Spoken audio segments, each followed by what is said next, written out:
हम आज इस पहली कैबिनेट के बाद में मैं आप सबका स्वागत करता हूं। विलंब से बात आई इसकी मैं थोड़ी क्षमा चाहता हूं।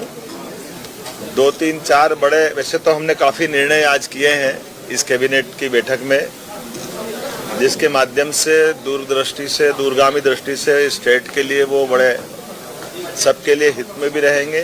कुछ उल्लास के और अच्छे भी निर्णय हुए हैं, जैसे फूड सेफ्टी नियम लागू होने के बाद खुले में मांस या अंडे की दुकान चलाना, ये भारत सरकार ने भी इसमें दिशा निर्देश जारी किए हुए हैं। इस चीज़ को कड़ाई से लागू करने के लिए हमने कैबिनेट में इसके संबंध में तैयारी करने के लिए कहा है। भारत सरकार ने भी इसमें दिशा निर्देश जारी किए हुए हैं। इस चीज़ को कड़ाई से लागू करने के लिए हमने कैबिनेट में इसके संबंध में तैयारी करने के लिए कहा है।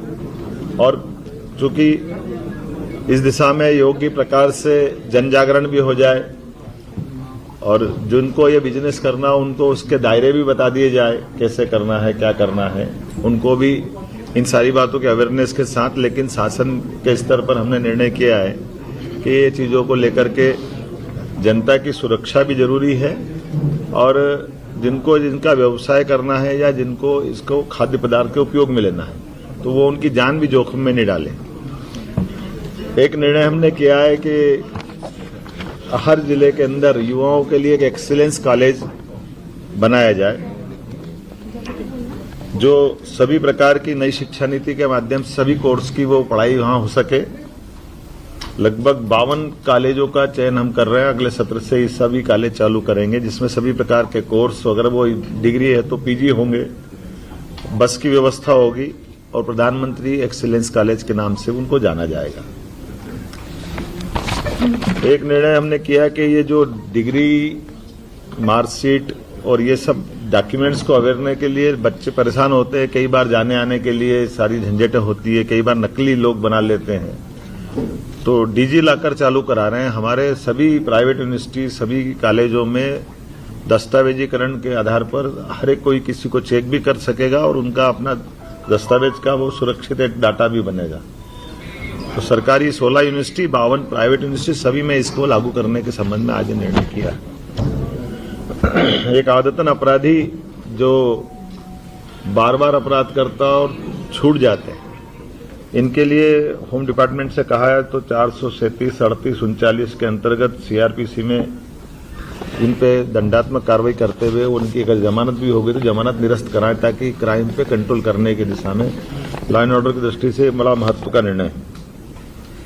एक प्रदेश में, वैसे तो सबको मालूम है, सुप्रीम कोर्ट ने गाइडलाइन दी है ध्वनि विस्तारक यंत्रों को लेकर के। तो ध्वनि विस्तारक यंत्रों को तो अपनी तय समय सीमा के अंदर और जो उनकी मर्यादा उसमें उनको अपनी उपयोग करना चाहिए।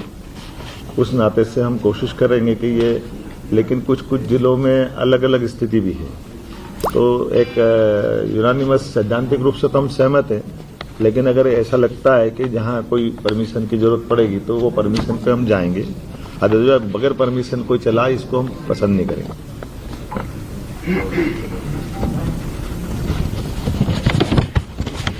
साइबर तहसील तेंदुपत्ता संग्रहण के लिए 3000 की प्रति बोरा की जो हमारी सीमा थी, अब उसको 4000 रुपये प्रति बोरा करने के आदेश इसको जारी करने के लिए बता दिया गया है।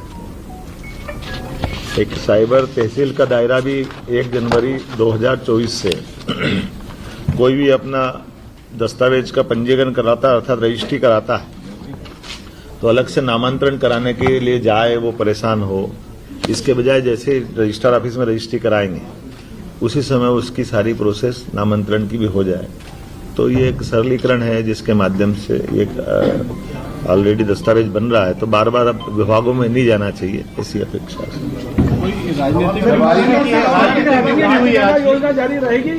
सर, ये मस्जिदों से लाउडस्पीकर हटाए जाएंगे क्या? मस्जिदों से लाउडस्पीकर? मैंने सभी धार्मिक स्थल की बात कही। मंदिर भी मस्जिद, हमने कहा कि धार्मिक स्थल पे अगर कोई इस सीमा का उल्लंघन करेगा, तो उसके लिए कार्रवाई करेंगे। सर मेरा सवाल अभी विषय तो हमारे बाकी है।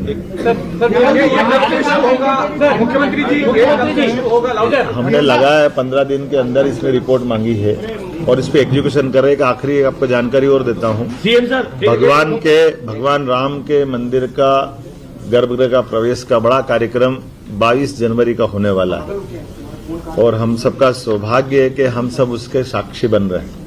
लेकिन हम ये भी नहीं भूले कि जब राम मंदिर आंदोलन में कार सेवकों के ऊपर यूपी की बॉर्डर पे जो अत्याचार हुए थे, तो वो खराब दौर था, कठिन दौर था और उस कष्ट के समय के बात को तो अब याद करना भी कठिन है।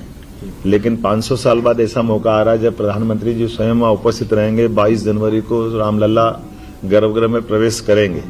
तो राम मंदिर के मार्ग में हम इस बार मध्य प्रदेश सरकार सभी राम भक्तों का हर जिले से राम मंदिर के अयोध्या के जाने वाले मार्ग पे स्वागत करेगी। हम उनका अभिनंदन करेंगे, तिलक रोली लगाएंगे, उत्साह के साथ हम इस पूरे आयोजन में सम्मिलित होंगे और प्रेरित करेंगे कि इस पूरे आयोजन को अविस्मरणीय बनाया जाए। बहुत बहुत धन्यवाद। बहुत बहुत धन्यवाद।